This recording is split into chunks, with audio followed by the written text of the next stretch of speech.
Assalamualaikum warahmatullahi wabarakatuh. Waalaikumsalam warahmatullahi wabarakatuh. Ya baik anak-anak, mari kita mulai pembelajaran kita pada hari ini dengan membaca basmalah bersama-sama. Bismillahirrahmanirrahim. Oke baik anak-anak, Bapak absen dulu ya. Anang, Hadir. Isti, Hadir, Pak. Aldi, Hadir, Pak. Ica, Hadir, Pak. Ifat, Hadir, Pak. Zaki. Hadir, Pak. Ya, baik anak-anak hadir semua ya. Ya, Pak. Baik, alhamdulillah. Ya anak-anak, pada pertemuan kita kali ini kita akan membahas tentang ijtihad. Anak-anak di sini ada yang tahu apa itu ijtihad? Belum Tahu. Ijtihad itu artinya sungguh-sungguh atau sepenuh hati atau serius. Ya.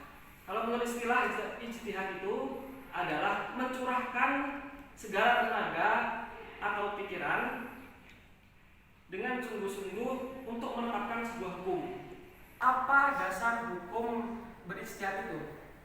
Dasar hukum berijtihad terdapat dalam dalil, yakni artinya, hai orang-orang yang beriman, taatilah Allah dan taatilah Rasul dan ulil amri di antara kalian. Dan apabila terdapat perbedaan pendapat antara kalian, kembalikanlah kepada Allah dan Rasulnya. Jika kalian beriman kepada Allah dan hari kemudian, maka itu lebih utama bagi kalian dan lebih bermanfaat bagi kalian.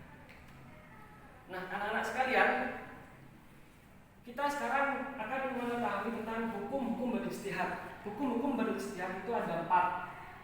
Yang pertama hukumnya adalah fardhu ain, yang kedua adalah fardhu kifayah, yang ketiga adalah sunnah, yang keempat adalah haram. Yang pertama yakni berijtihad hukumnya fardhu ain apabila ada kasus dan kasus itu sudah berlaku atau sudah terjadi. Kemudian hanya ada satu-satunya mujtahid. Dan apabila tidak dilakukan ijtihad, maka ditakutkan hukumnya itu akan luput. Kemudian yang kedua adalah fardhu kifayah. Fardhu kifayah itu apabila kasusnya juga sudah terjadi, kemudian bukan hanya ada satu mujtahid, ada yang lain juga, tetapi tidak terlalu takut untuk hukumnya itu luput. Kemudian sunnah. Sunnah ini apabila kasusnya ini belum terjadi, hanya untuk antisipasi saja. Baik, hukum yang keempat yakni adalah ijtihad itu hukumnya haram apabila dasarnya ini sudah ada hukumnya sudah ada berdasarkan dalil sah dan qat'i, maka haram hukumnya berijtihad. Dan juga apabila mujtahidnya ini tidak faqih atau tidak paham fikih. Nah, orang yang melakukan ijtihad itu disebut mujtahid. Untuk melakukan ijtihad ini sangat bergantung kepada kecakapan atau keahlian seorang mujtahid. Bahkan dimungkinkan terjadi perbedaan pendapat, perbedaan hukum yang dihasilkan antara ulama satu dengan ulama lainnya. Maka tidak sembarangan orang bisa melakukan ijtihad dan menghasilkan hukum yang tepat. Nah, untuk melakukan ijtihad maka ada beberapa syarat, yaitu syarat-syaratnya yang pertama adalah Islam dan merdeka. Yang kedua balik, berakal dan berintelijensi tinggi. Kemudian mengetahui dalil nakliyah dan hujahannya. Kemudian yang keempat mengetahui bahasa Arab dan berbagai disiplin ilmu seperti balaghah, tafsir dan lain sebagainya. Kemudian mengetahui ayat-ayat dan hadis-hadis hukum. Kemudian mengetahui ilmu usul fikih, mengetahui nasikh dan mansukh, mengetahui asbabun nuzul, mengetahui permasalahan yang telah ditetapkan, kemudian mengetahui hadis sahih dan hadis dhaif dan keadaan rawinya. Ijtihad ini berkembang pertama pada masa Rasulullah SAW. Pada masa Rasulullah sudah ada ijtihad tetapi belum berkembang.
Baik, di sini saya sebagai perwakilan kelompok 1 ingin mempresentasikan yaitu mengenai mujtahid mutlak. Mujtahid mutlak adalah seorang mujtahid yang mempunyai pengetahuan lengkap untuk beristimbat dengan Al-Quran dan hadis dengan menggunakan kaidah mereka sendiri dan diakui kekuatannya oleh orang-orang alim. Baik, sekian dari saya. Saya dari kelompok 2 akan mempresentasikan hasil dari diskusi saya, yaitu tentang mujtahid muntasib. Nah, mujtahid muntasib yaitu adalah orang yang mempunyai kriteria seperti mujtahid mutlak. Nah, dia tidak menciptakan sendiri kaidah-kaidahnya, tetapi mengikuti metode salah satu imam mazhab. Ya, saya dari kelompok 3 ingin memaparkan diskusi dari teman-teman, yaitu tentang mujtahid takrij, yaitu mujtahid yang diberi kebebasan dan menentukan berbagai landasannya berdasarkan dalil, tetapi tidak boleh keluar dari kaidah-kaidah yang dipakai oleh imamnya. Seperti itu. Kami dari kelompok 4 akan mempresentasikan hasil diskusi dari kelompok kami tentang mujtahid tarjih. Mujtahid tarjih adalah mujtahid yang belum sampai derajatnya pada mujtahid takrij. Saya dari kelompok 5 akan membacakan ini hasil diskusi ya dari kelompok kami tentang mujtahid fatwa, itu yaitu orang yang hafal dan paham terhadap kaidah-kaidah imam mazhab, mampu menguasai permasalahan tetapi masih lemah dalam menetapkan suatu putusan berdasarkan dalil dan qiyas. Seperti itu, Pak. Oke anak-anak, sudah maju semua ya, alhamdulillah. Bapak kira kalian sudah paham semua, maka Bapak cukupkan